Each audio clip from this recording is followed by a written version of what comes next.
SRMPR global ரயில்வேஸின் மகான்களின் மகா தரிசன சுற்றுலா. முன்பதிவுக்கு அழையுங்கள் 8008000800. தமிழகத்தில் பாஜகவின் வாக்கு வங்கி உயர்ந்திருப்பதே தங்களுக்கு மிகப்பெரிய வெற்றி என அக்கட்சியின் மாநில தலைவர் அண்ணாமலை தெரிவித்துள்ளார்.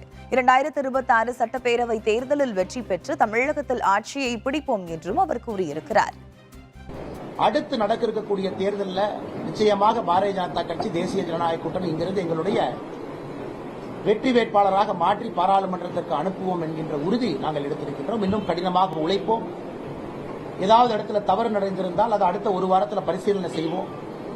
அதை இன்னும் எப்படி சிறப்பாக செய்திருக்க முடியும் என்று யோசனை செய்து, அதே நேரத்தில் மக்கள் கொடுத்திருக்கக்கூடிய தீர்ப்பை தமிழகத்தில் தேசிய ஜனநாயக கூட்டணி, பாரதிய ஜனதா கட்சி நாங்கள் தலைவணங்கி ஏற்றுக்கொள்கின்றோம்.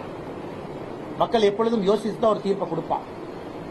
எங்களுக்கு வாக்கு சதவீதத்தை அதிகப்படுத்த வேண்டும் என்று நினைத்து அதிகப்படுத்தி இருக்கிறாங்க. அதே நேரத்தில் அது எம்பிக்களாக மாற்ற முடியவில்லை, அதை மாற்றுவோம். அதனால் மக்கள் கொடுத்திருக்கக்கூடிய தீர்ப்புகளை ஏற்றுக்கொண்டு இங்கே வெற்றி பெற்றிருக்கக்கூடிய 39 தமிழகத்தில் புதுச்சேரி 1, 40 நம்முடைய இந்தி கூட்டணியினுடைய சகோதர சகோதரிகளுக்கு எங்களுடைய மனமார்ந்த வாழ்த்துக்களை தெரிவித்துக் கொள்கின்றோம்.